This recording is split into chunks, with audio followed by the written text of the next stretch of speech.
Hello, I'm Denise White. This week on University Beat, we'll see how USF scientists are taking Alzheimer's research into the field to make it easier for patients to get treatment.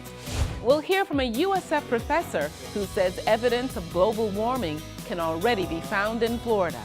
And what do some USF supporters want the Big 12 Conference to know about the Bulls? We'll tell you. These stories and more Sunday night at 6 on University Beat.